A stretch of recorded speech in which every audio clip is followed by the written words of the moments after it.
back, we have a 3-second penalty. Still 72 hours to go before the big race, but the crowd willing it all to start early. Feverish excitement generated in the stands. Down below, it was all relaxed at the driver's pre-race briefing. Emerson Fittipaldi, an old hand at all this with his Penske crew. Scott Jim Crawford coming through for his regular Indy appearance. A first for Swede Stefan Johansson, while for Nigel Mansell, the problem was finding a clear way back to the garage.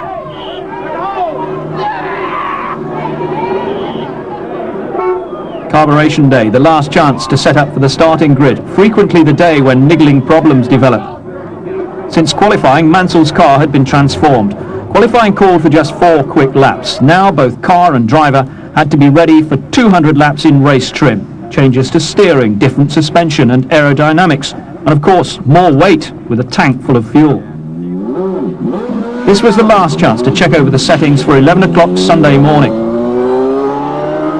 But once Nigel was out on the track, problems cropped up.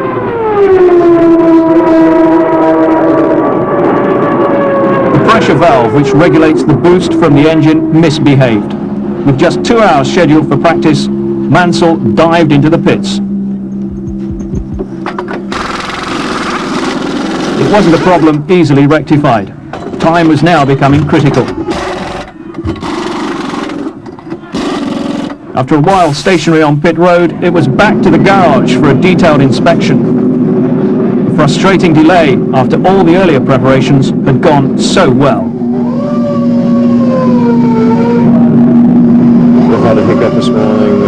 We've got a regulator problem with the boost, controlling obviously the power of the engine, and we're beavering away like crazy, changing quite a few things to try and get out on full tanks to get a run. The incredible thing is now is that after the next 15 or 20 minutes, and I haven't run on full tanks yet, there's no more practice, not even a warm-up lap until the actual race. So quite a few people are under pressure at the moment, Lisa and myself, and I'll be jumping in the car hopefully in the next 2 or 3 minutes to get those just few laps on full tanks to see what it's like. Back out, problem cured. With time running out, Nigel produced an excellent lap on full tanks that was a real confidence boost, 2:22.5 miles an hour, second fastest of the day. Meanwhile, no light relief this. The pit stop competition could earn the crews up to $30,000 from the sponsors in prize money.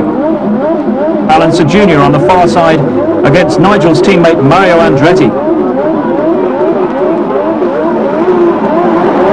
Little Al's team won by a short head. But Mario would have settled for losing that one in exchange for a faultless display in the race.